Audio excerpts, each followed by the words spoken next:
ITDP activist Chebrolu Kiran ఒక రంగా చెప్పాలంటే టీడీపీకి చాలా ప్రచారం చేశాడు, ప్రచారం చేస్తున్నాడు, టీడీపీలోనే ఉన్నాడు, గడుపుతున్నాడు, టీడీపీ అభ్యర్థి, టీడీపీ కార్యకర్త.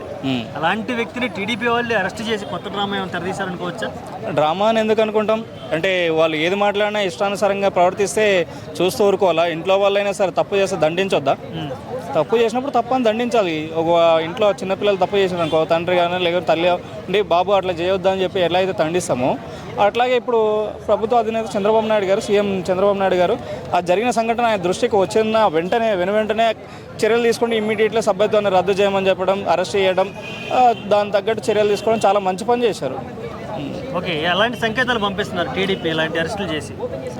ఇలాంటి సంకేతాలు అరెస్ట్ చేయడమే కాదు, ఫస్ట్ ఆఫ్ ఆల్ మాట్లాడే వ్యక్తి కూడా కంట్రోల్ ఉండాలి. మనం ఏం మాట్లాడుతున్నాం, ఏంది, ఏం ఆలోచించుకో అంటే అవతల పార్టీ వాళ్ళు ఏదో తిట్టారని చెప్పి నీ ఇష్టానుసారంగా నువ్వు తిడితే సరిపోతుందా?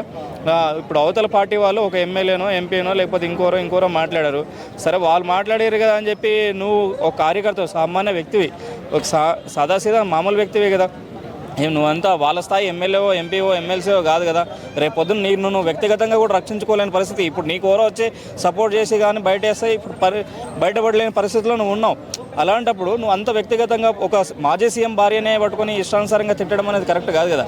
ఆ వ్యక్తిగత దూషణ చేయాల్సిన అంత అవసరం ఏముందని అలాంటివి చేయకూడదు కదా. ఓకే, జగన్ ప్రభుత్వంలో చూసుకుంటే ఇట్లాంటివి చాలా జరిగాయి.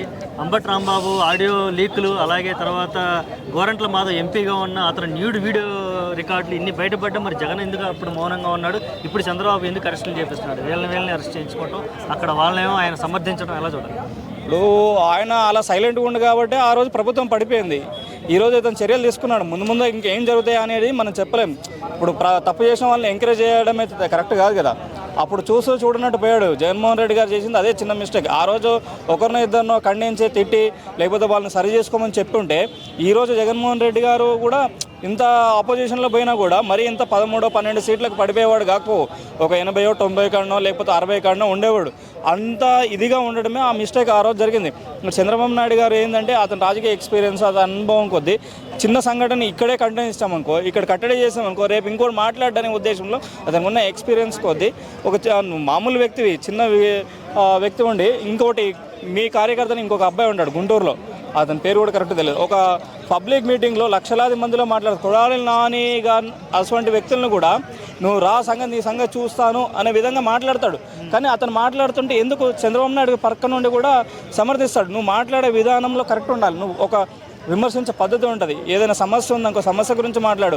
నువ్వు చేస్తున్న పనులు చేయలేదా అలాంటివి అడుగు, లేకపోతే నువ్వు ఏం తప్పు చేసావో ఆ తప్పుని చెప్పు. కానీ డైరెక్ట్ వ్యక్తిగతంగా పెట్టుకొని ఫ్యామిలీ వాళ్ళని తిట్టడం, స్త్రీలను తిట్టడం అనేది తప్పు. ఎవరైనా ఇట్లాగా మహిళల్ని సోషల్ మీడియాలో తీసుకొచ్చి ఇట్లా నోటుకు వచ్చినట్టు మాట్లాడే వాళ్ళకి నువ్వేం చెప్పాలి? First of all social media అంటే ఒక మాట్లాడే వ్యక్తే కాదు, ఎప్పుడైతే యాంకర్ ఉంటాడు, ఫస్ట్ ఆఫ్ ఆల్ యాంకర్ ఏ మూడ్లో ఆ క్వశ్చన్స్ అడిగాడో అది కూడా కొంచెం కాన్ఫిడెన్స్గా తీసుకోవాలి. వాళ్ళు ఏదైతే ఇప్పుడు టీడీపీ ప్రభుత్వం ఉండి అరెస్ట్ చేశారో కెమెరామ్యాన్ కానీ లేకపోతే ఆ ఛానల్ ఇంటర్వ్యూ ఒకటి జరిగిందిగా, ఇంటర్వ్యూ జరిగినప్పుడు ఏ మూడ్లో ఉన్నాడు ఏందనేది ఈ అబ్బాయిని అరెస్ట్ చేసినప్పుడు వాళ్ళని కూడా తీసుకొని ఇన్వెస్టిగేషన్ చేసి ఆ కేసు వాళ్ళ మీద కూడా పెట్టడమా, లేకపోతే ఆ సమస్య ఇప్పుడు ఈ వీడియో ఒకటి తీసినప్పుడు బీప్స్ వేస్తారు, కొన్ని పదాలు వల్గరే కానీ బూతులు మాట్లాడినప్పుడు కానీ బీప్స్ వేస్తారు. ఆ బీప్స్ కూడా ఎందుకు వేయలేరు అంటే కావాలని ఈ అబ్బాయిని టార్గెట్ చేశారా, లేకపోతే అవతల పార్టీని టార్గెట్ చేయాలని వీళ్ళు ఇలా ఆ వీడియోని రిలీజ్ చేయాల్సి వచ్చింది. ఆ వీడియో కూడా రిలీజ్ చేయకుండా ఆపాల్సింది కదా.